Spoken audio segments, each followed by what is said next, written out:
This is because you already had a background in winemaking before? I didn't have any background in winemaking.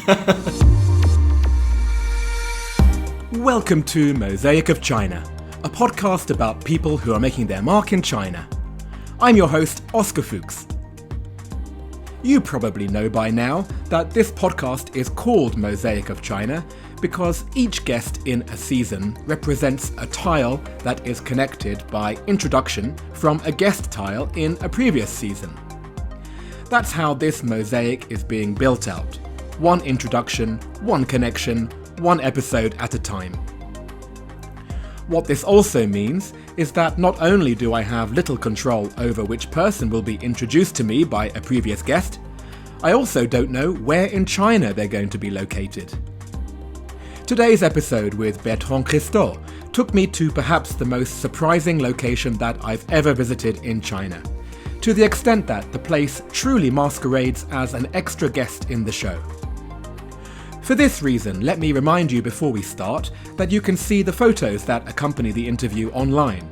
Just search for Mosaic of China or Oscology on social media. Or head to mosaicofchina.com, where you can also follow the transcript for today's show, if English isn't your first language.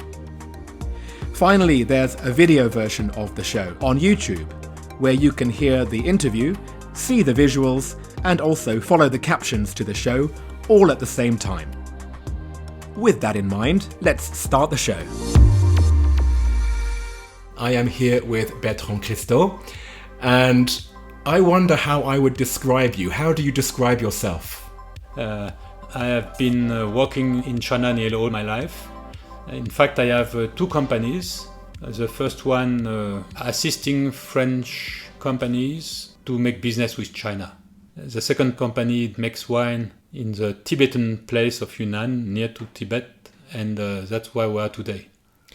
Exactly, and maybe people listening can already notice the sound quality is a bit different to the usual episodes because I have come to Yúnnán, to the village where you have your vineyard and your winemaking operations, and we are sitting in a lovely hotel that you have helped to book for me, and we have set up this studio with a table and my suitcase on top. Yeah. What object did you bring that in some way represents your life here in China?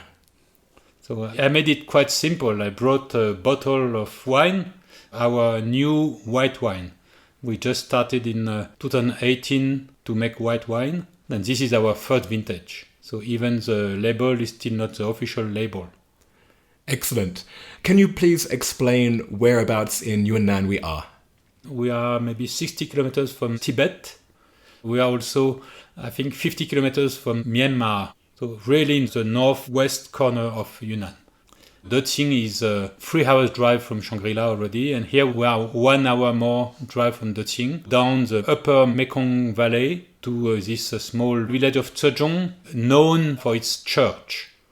French missionaries arrived here 150 years ago, planning to evangelize Tibet, but every time they went to Tibet, they were pushed back either by the Chinese or the Tibetan.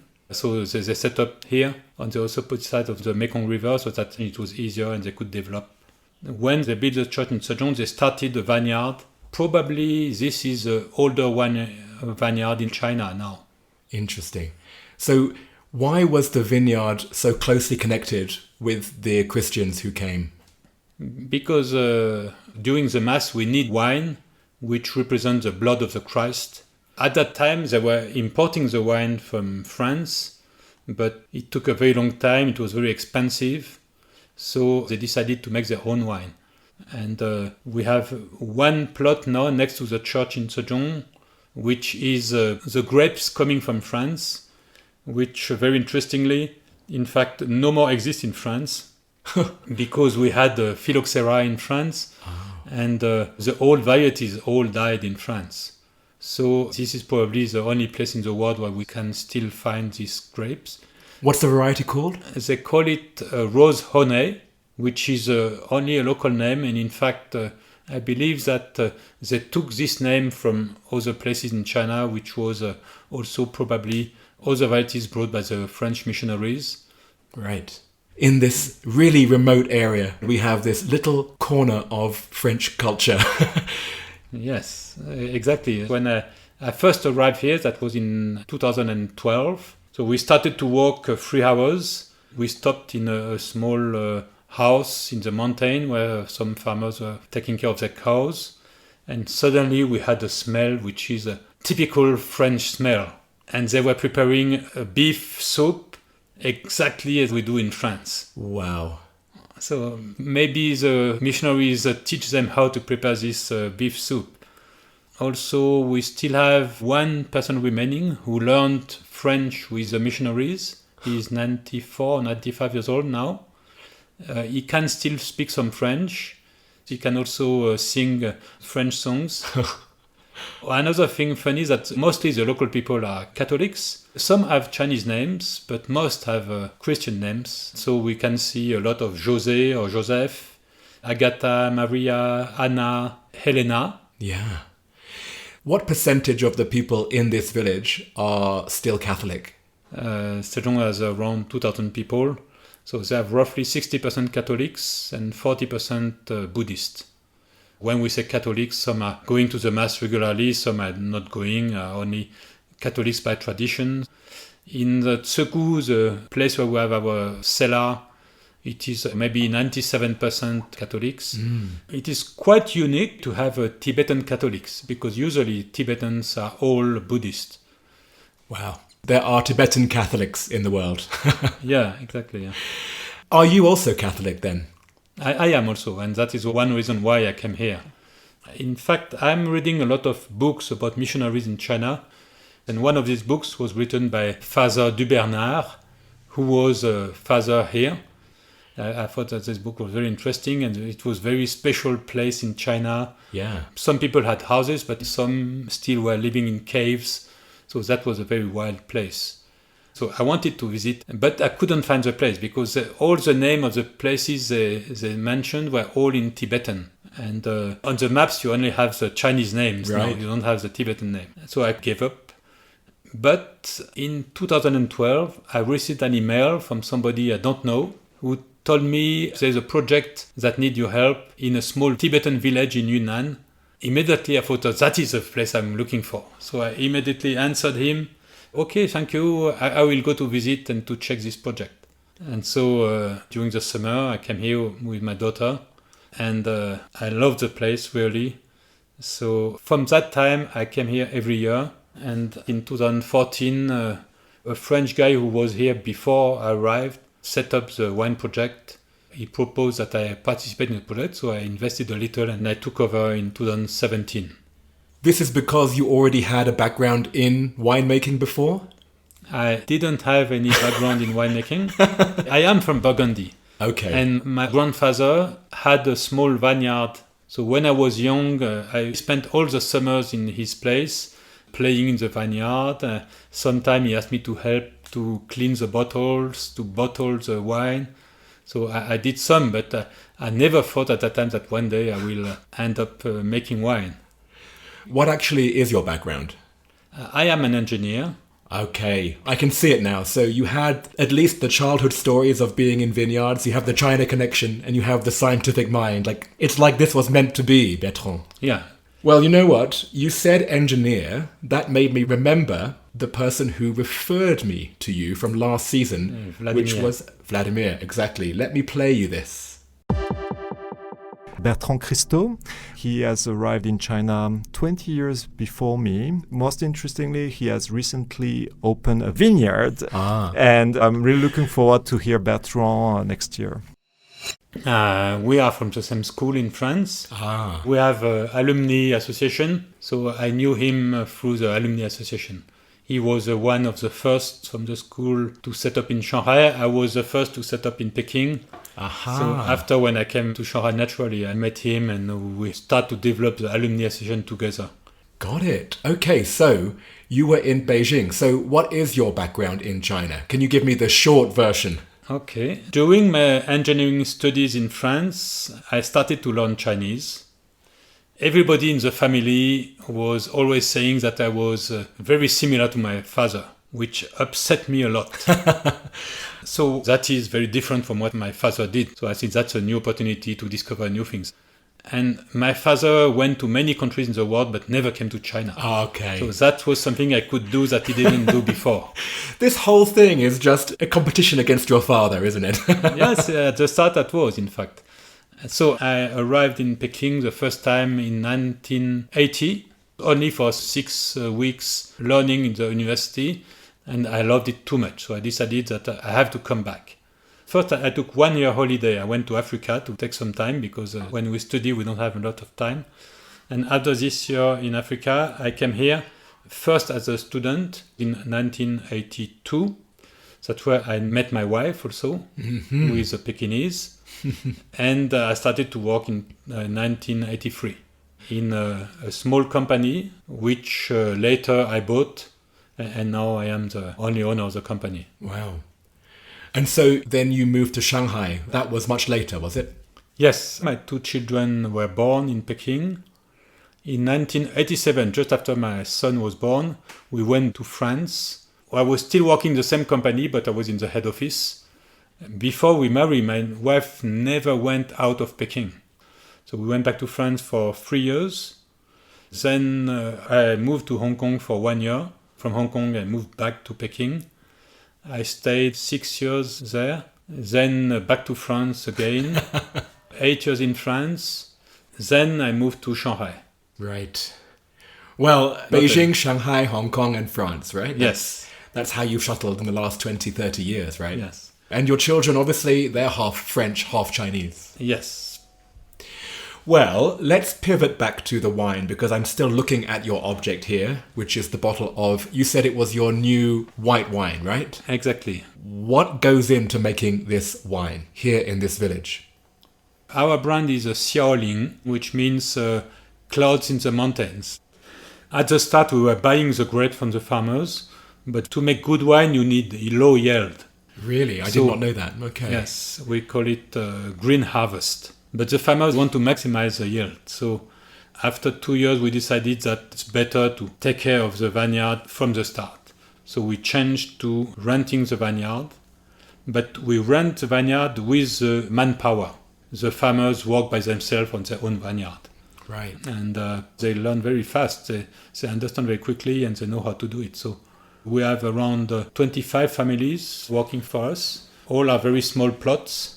Maybe 1.6 mu per plot, which is 1/10 of an hectare. Mm. And it's not in a contiguous area. These are plots which are spread around the village, right? Not only spread around the village, spread around many villages. We are in a region which is very particular and very unique in all the world, I think. We are at a latitude where usually you cannot grow vines. But as we are at high altitude, we are around 2,000 meters, we have weather which is quite similar to France weather. Right, because we're higher but also more southern. Exactly. Right. So we have same quantity of rain in 1 year, but not at the same time. Except of that, it's very similar. So we grow, in fact, French varieties, and it is very successful. All the villages are completely different microclimates. Some are facing south, some west, east, north. The soil is different. Some are very steep, some are less. Some are higher, lower. If you have 1 degree difference, you will have a different wine. It will not be ripe at the right time. But you do have all these differences. You have these different plots. Yes. So do you blend them together to make your wine, or do you have separate, distinct wines which represent different plots? We blend it. That is Bordeaux style, in fact. But as we have quite strong Burgundy roots, we want to develop the Burgundy style. Single vineyard wines, one each in different villages, so that we can show the difference between the villages. So each village then can have ownership of what they create, and they can have their own pride in their village and what the village makes, which I guess is a great legacy from all those years ago. That's what we expect to have, yes. I would like really to develop this region like Burgundy. This is the only place in China we have this idea, and probably the only place in China we can do it. Because, for example, in Ningxia, which is the biggest wine production region, they have hundreds of hectares of similar land. Let's move on to the actual drinkers of the wine. So we've talked about the creation of the wine.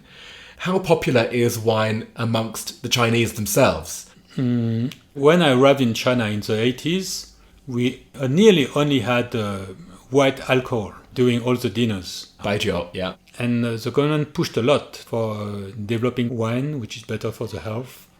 At the start, it was very few. We had Dynasty and Great Wall. Great Wall. That was the two best known ones. And finally, it has been developed more. But Chinese governments always think when they want to develop an industry, they think big. So the smallest winery should have at least 100 hectares or even 500 hectares. That's not what we have in France. That's not what we want to do here. But the wine has become more and more popular. More and more when we have banquet, we have wine instead of baijiu. Right. The market is now quite big. As a producer, China is now the second producer of grapes in the world for wine, but also for food. For wine drinking, I think now China is 4th or 5th in the world as a country, which compared to the population is still very low. So a lot of people think that it's a great business for the future because Chinese people probably will drink more wine, and this may increase a lot consumption, let us say. Exactly. I guess the issue is you are going to always have a problem competing with Ningxia, where they do have scale. Here you'll never have scale, but that's the idea, right? But I don't see them as competition. They make wine starting from 100 yuan. Very few reach 600 or 700 yuans. That is our level. Okay. So that's not the same wine quality and not the same wine. So people who know better wine, then they will come for us, and we are fully competitive, quality speaking, with the best Ningxia wines. If I was a wine expert, I would have already asked you about all the different variants and how you pick it and what weather and what temperature. I'm glad at least that I know the cultural background of what you've done here, and it's certainly been fascinating for me to see it with my own eyes. So thank you so much, Bertrand. You are welcome. We will move on to part 2. Okay. Okay, we are now at the part where I ask the 10 questions. So question number 1, brought to you by Shanghai Daily. What is your favorite China-related fact? I would say, do you know where in China you can find bullfight? Bullfighting. Bullfighting, yeah. I'm going to guess it's around here. Exactly. Really? Tell me about that. We have in Deqing, in autumn and during the winter, as there's nothing much to do, they will organize between the farmers fights between their bulls. Wow. And in fact, they will raise special bulls for fighting. So that's yak bulls. Recently, one winning bull has been sold 300,000 yuan. Amazing. Question number 2, which is brought by Rosetta Stone. Do you have a favorite word or phrase in Chinese? Before, when I was in China at the start, my favorite one was Mayo. Mayo. Mayo is there is no. No, we haven't got it. We haven't got it. At that time, a lot of things were missing. For when you went to a restaurant, you order from the menu, mayo. You want to buy air ticket, mayo. So that was the most common and probably the first phrase every foreigner knows in China. Another one is mama hu hu. Horse, horse, tiger, tiger. It's, how we say in English, it's roughly like that. Or yeah. It's estimating, right? It's just about. I like both of those. And in fact, those answers connect you to previous episodes of the show. Okay. Because Mayo was also chosen by Emily Madge in season 1. She was working at the Shanghai Aquarium, and she had to export 2 beluga whales from Shanghai to Iceland.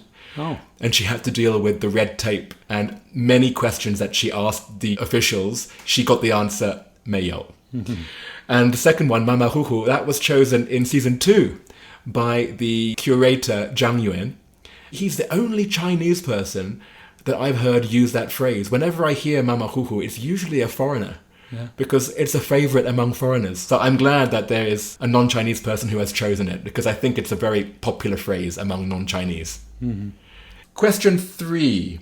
What is your favorite destination within China? No, it's certainly here. When I say here, it's the Mekong Valley, but even more Salween Valley. I am now planning to retire here. Retirement means probably not the full time here. I will certainly go back to France sometime, but I would like to have my base here. Before I came to this region, the place I prefer in China was Guilin. Do you mean like Yangshuo? Yes. When I say Guilin, it's not the city of Guilin. I have no interest. But not only Yangshuo. Yangshuo, yes, it's very small village and nice landscape. People are nice also. North of Guilin, there's another place. It's named Ping'an, where they have a lot of rice paddies, which is also very, very nice. I hope people don't go there because it sounds like it's still a bit of a secret. I think it's already popular. It becomes more popular now, yes. Thank you. Next question. If you left China, what would you miss the most and what would you miss the least? What I would miss the most probably is the Chinese food. Peking roast duck. Of course. Beijing Kaoya. Yeah, Peking Kaoya, yeah. I actually haven't had that in years. Do you know a good place you have it in Shanghai as well? Yes, right? yes. Probably the best place to have a Kaoya in Shanghai is the Dadong Kaoya. Another one is Yawang, which is not bad also. And what about the thing you would miss the least? When we make a joke, the Chinese, very often they do not understand. Oh, yes. And that's what also one thing that I like here, in the northwest corner of Yunnan. Here the people joke like Europeans. Really? Yeah. I don't know if it's Tibetan. I see that very often they upset Chinese Han because the Han do not understand how they joke. But for us, it's very natural, in fact. Isn't that funny? Yes, my jokes go nowhere with most Chinese people. Yeah. So maybe I should be moving here as well. Sure. That's great, thank you. Next question, which is brought to us by Smart Shanghai. Where is your favorite place to go out, to eat or drink or hang out? I do not have a favorite place. When I go to a restaurant, I will always order the dishes I don't know. My wife will always order the dishes she knows the best. Yes. To avoid any risk. But so I don't have a place I will often go regularly, no. I always want to try new things. The next question. What is the best or worst purchase you have made in China? I will tell the best one, which is a small stick, like a small spoon, to clean the ears. I never saw that in France before, but in fact I find it very useful. Yes, it has the scraper, right? So you yes, a kind of scraper, yeah. Yes. That is a funny one. I first saw it in Japan. So one side was the cotton bud and the other side was the spoon. Because they do say that putting the bud in your ear is bad for the eardrum because you can very easily go too far. Exactly. So this one you can really scratch out. It sounds gross, but it's clever, guys. What is your favorite WeChat sticker? So I am influenced by the region we are now. It is a guy who welcomes guests with a white, I guess it's a scarf. Scarf, yeah, a white scarf, yes, I forgot the name. That is a tradition in Tibet. When you receive a guest, you will give him a white scarf. Written aside it, Jassi de le, which is the way Tibetan will say to welcome people. Okay. And when do you send this sticker? When I want to say hi to somebody or thank you. It has a lot of meanings, in fact. So it's a bit like shalom in Hebrew or... Yes, exactly. Aloha in Hawaii. That's useful. And how do you say it again? Jassi de le. Jassi de le. Yes. I can see it, but it's written in the Chinese Hanzi. Yeah. It's in Chinese. Right. Thank you. Next question.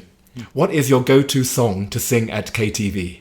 I never sing at KTV. You've never been once? I've been sometime, but I never sang. You've never sung? No, because my songs are not right. And my wife now forbid me to sing. So I have a good excuse. You must have sung in front of her. When did you sing? At church. Mostly at church. Yeah. And she loves she hear me singing. That's great. And so you still go to church every week? Roughly, when I can. I cannot really every week. But in Shanghai, we have Mass in French. When I'm here, I go to the Mass here, which is partly in Tibetan and partly in Chinese. Wow. And are there any similar songs? No, they are different. But they sing or they chant as well? They sing a lot. They always sing. Tibetan people love to sing. Very often they will sing at home. They have a kind of instrument. Oh, like an erhu. Which is like a erhu, exactly. They call it, I think, swanze here. I think every man in the village can play it. And they have groups, so they will very often at evenings be together. The man plays, the women will sing. Who needs KTV, right? Yeah, they don't need KTV in that case. I think it's much better than KTV. There you go. Well, Bertrand, thank you. We talked about business, we talked about wine, we talked about religion. Yeah. We could have talked about a whole lot more, but I really appreciate your time. Next time, I hope I can spend a longer time here. I hope you can also, and you can discover this fantastic place. The time here is fully different from the time we have in Shanghai. We can live slowly and profit of the place. Yeah? Yes. And before we finish, the only thing I would ask you is, out of everyone you know in China, who do you recommend that I interview for the next season of Mosaic of China? Okay, I've been thinking of this question, and I recommend you somebody that, in fact, I don't know for a long time. His name is Stéphane Chanu. This guy arrived in my life 2 months ago. He was introduced by a friend. He is a general manager of GC Deco in Shanghai. Ah, the advertising company. Yes, advertising company. And last year he started to learn making wine. Ah, okay. So he follows an online course. I like the people who always will think out of the box, as we say, and want to start new things. Well, I look forward to meeting Stéphane. If you could ask him one question, what question would you ask Stéphane? Will you change your life and start a winery? Okay, then that's the question that I'll ask him too. Thank you so much, Bertrand. And that's all from the village of Zhejiang. Except if you're watching the video version of the podcast, where you're getting a little extra treat because I'm right now including a clip from the bullfighting that Bertrand mentioned in part 2 of our chat. It's very different to Spanish bullfighting because the bulls are in the ring with each other rather than with a matador. Let me also say that I'm including it as a cultural curiosity specific to this region of China. But I should add that neither Bertrand nor I personally condone this activity.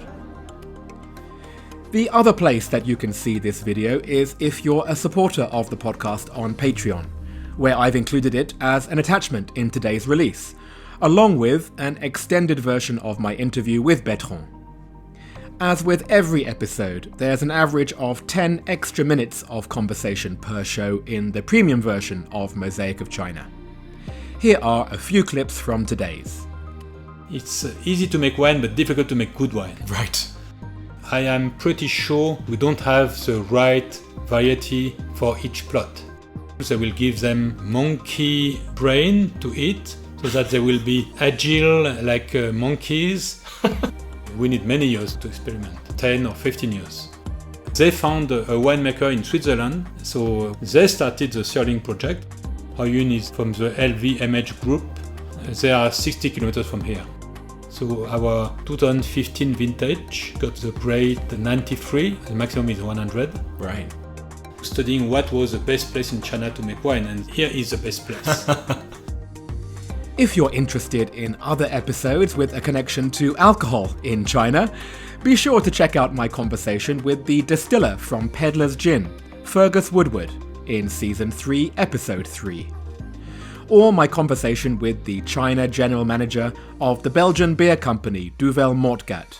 That's Sean Harmon from Season 2, Episode 9. And for another episode where the location is also a star of the show, check out Douglas C. from Season 2, Episode 15, the businessman working in another unique region of China, a small island off the coast of Ningbo. Funnily enough, there's a part in that episode where we also talk a little bit about people drinking wine instead of baijiu at business banquets. Mosaic of China is me, Oscar Fuchs, with artwork by Denny Newell. After the music, there's a very short catch-up with the person whose voice you heard earlier, the person who referred Bertrand to the Mosaic, Vladimir Djurovic, from Season 2, Episode 13. And I'll see you back here next time.